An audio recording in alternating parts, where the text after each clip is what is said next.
Hey, English learners. Welcome back to Skillify English, the podcast where we help you grow your English one conversation at a time. I'm John. And I'm Neha. And today we have something a little bit different for you. Something special. Something cozy. Today is a story time episode. That's right. No textbooks, no long lists of grammar rules, just a really good story with some seriously useful English packed inside. And this story is 100% true. John, you promised me it is a true story, right? Every single word, every embarrassing, painful, ridiculous word, it is all true. Perfect. I love it already. But before we get into the story, let's check in with our wonderful listeners. If you are new here, welcome. We are so happy you found us. And if you're coming back, hello again, friend. We missed you. We really did. Okay, so Neha, I have a question for our listeners today, and also for you. Oh, I love a good question. Go ahead. Are you someone who loses things often? Like, do you put your keys down somewhere and then spend 20 minutes looking for them? Or are you one of those super organized people who always knows exactly where everything is? Okay, honestly, I am very organized. Like, everything in my apartment has a specific place. My keys go on the hook by the door, my phone goes on the charger on my desk, my wallet goes in the front pocket of my bag, always, every single time. And that is why Neha is a better human being than I am. John, stop it. No, I mean it. I'm the complete opposite. I'm the person who puts his phone in the refrigerator and then spends 10 minutes calling himself. I've lost my keys, my headphones, my umbrella. One time I actually lost a shoe, just one shoe. How do you lose one shoe? I have no idea. And that is exactly the kind of energy that leads us into today's story. But first, let's do a little bit of grammar because today's story uses a very specific and very important grammar structure that all good storytellers use in English. Yes. Okay, listeners, grab your notebook if you have one, because this is really useful. So when native English speakers tell a story, a real story, something that happened in the past, they use two tenses together. The first one is called the past continuous. The second one is called the past simple. And these two tenses work as a team. Let me explain. The past continuous describes something that was already happening. It is the background action. For example, I was walking to the train station. You were in the middle of walking. It was already happening. And then, boom, something interrupts that action. That is where the past simple comes in. For example, I was walking to the train station when I suddenly realized my pocket was empty. You see that? I was walking, that's past continuous. I realized, that's past simple. The first action was the background. The second action is the big event, the interruption, the drama. And in stories, this combination creates suspense. It pulls the listener in. It makes them feel like they are right there with you. Native speakers use this structure all the time without even thinking about it. I was making dinner when the power went out. She was reading a book when her phone rang. They were having a great day when everything went wrong. And you're going to hear this structure a lot in my story today, so keep your ears open. Every time you hear I was doing something when something happened, that's your grammar moment. That's the team working together. Perfect. Okay, John, the listeners are ready. I am ready. Please tell us the story. All right, buckle up, everyone. This is the story of the worst Tuesday of my entire life. So this happened about 2 years ago. I was having a very busy day. I had a dentist appointment in the morning, then I had to go to the bank, then I had to meet a friend for lunch. A lot of things, one after the other. That sounds exhausting already. It was. So first, I went to the dentist. Fine. Everything was fine. I paid, I left, I put my wallet back in my jacket pocket. Normal. Then I walked to the bank. I took out some cash, I think it was about $200, put the cash in my wallet, put the wallet back in my pocket. Everything is good. I am feeling organized. I am feeling like Neha, honestly. High praise. Then I left the bank and I was walking toward the restaurant to meet my friend. It was a nice day. I was listening to music. I was feeling great. And then, suddenly, I went to check my phone and I put my hand in my jacket pocket. Okay. And my pocket was empty. Oh, no. My wallet was gone. Oh, no, John, no. I stopped right there on the sidewalk, completely frozen. I checked the other pocket. Nothing. I checked my back pocket. Nothing. I checked my bag. Nothing. I patted myself down like I was at airport security. Nothing. Nothing. Nothing. Nothing. That is terrible. What did you do next? I panicked. And I mean fully, completely panicked, because it was not just the cash, which, yes, $200 is a lot of money, but my wallet also had my ID inside, my credit cards, my library card. Okay, the library card is not an emergency, but still. No, I understand. It's the principle. Exactly. So I'm standing there on the sidewalk, and my brain is doing a million things at once. I'm thinking, did someone pick my pocket? Did it fall out on the street? Did I leave it at the bank? Did I leave it at the dentist? I'm so confused and so stressed that I cannot even think straight. I would be completely stressed. I think I would cry, honestly. I was very close to crying, so I took a breath and I tried to retrace my steps. That means I went back to every place I had been in order to look for the wallet. That is actually such a smart thing to do. Retrace your steps. I love that phrase. So first, I walked back to the restaurant area where I had been standing. I looked on the ground.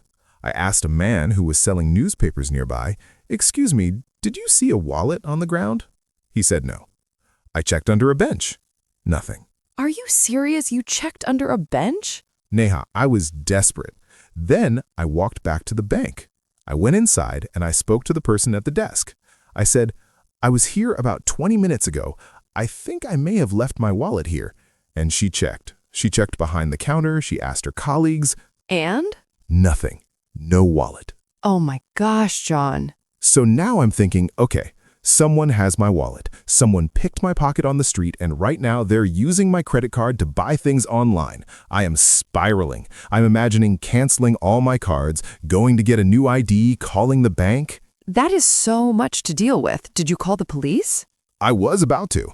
I actually looked up the address of the nearest police station on my phone. I had my finger on the button, ready to go. And then my phone rang. It was my friend, the one I was supposed to meet for lunch. And she said, "John, where are you?" "I'm at the restaurant." And I said, "I cannot come right now. I lost my wallet. I'm going to the police." And she said, and I will never forget this, she said, "John, did you check your kitchen counter?" Wait. And I said, "What?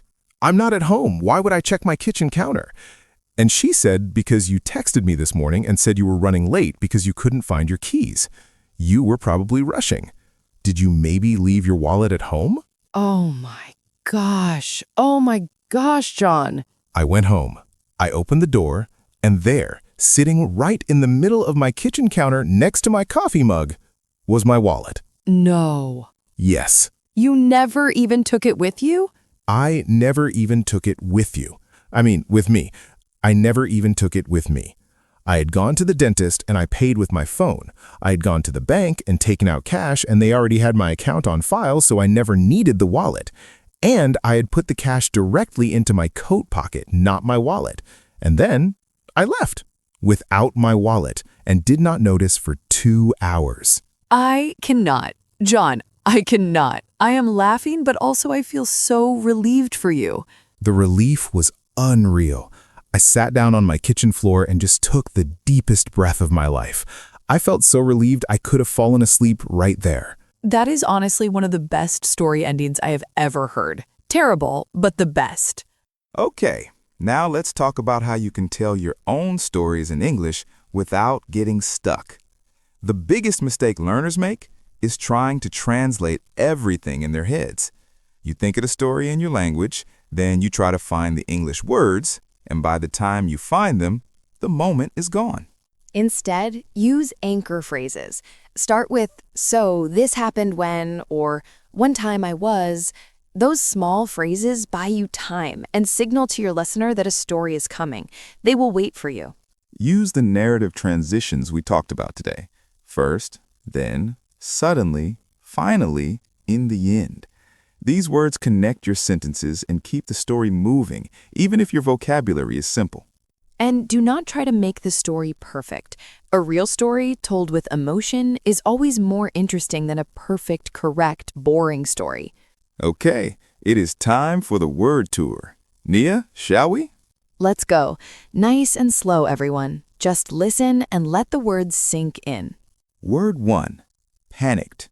To panic means to feel sudden, extreme fear or worry. When I reached into my empty pocket, I panicked. You use this word when fear hits you fast and hard. Word 2, relieved. This is that beautiful feeling when something stressful is finally over. When I saw my wallet on the counter, I felt so relieved. It is the opposite of panicked. The storm is over. You can breathe again. Word 3, suddenly. This word means something happened very fast without any warning. I was walking and suddenly I realized my wallet was missing. Use suddenly to create surprise in your story. Word 4, retrace your steps. This phrase means to go back to every place you have already been in order to find something you lost. I tried to retrace my steps, starting from the bank. It's a very useful and natural English phrase. Word 5, stressed. This means feeling a lot of pressure and worry. I was so stressed when I thought someone had stolen my wallet. Stressed is different from panicked. Stress can last a long time, while panic is sudden. Word 6, in the end. This phrase signals the final outcome of a story. In the end, the wallet was at home the whole time. Use in the end to wrap up your story and give your listener the conclusion. Word 7, confused. This means you cannot understand what is happening or your thoughts are mixed up. I was so confused, I checked every pocket and found nothing. When too many thoughts are happening at once, you feel confused. And word 8, what did you do next? This is one of the most important listener phrases in English. When someone is telling you a story and you want to show that you're engaged and you want them to continue, you say, what did you do next? It's friendly, it's natural, and it's perfect for keeping a conversation going. And that brings us to the end of today's episode. What a journey! It really was. And we want to hear from you now, because we told you our story, now it's your turn. Here's the question for the comments this week. What is the most important thing you have ever lost? And did you find it in the end? It can be something small like a key, or something big like a passport, or something silly like one shoe.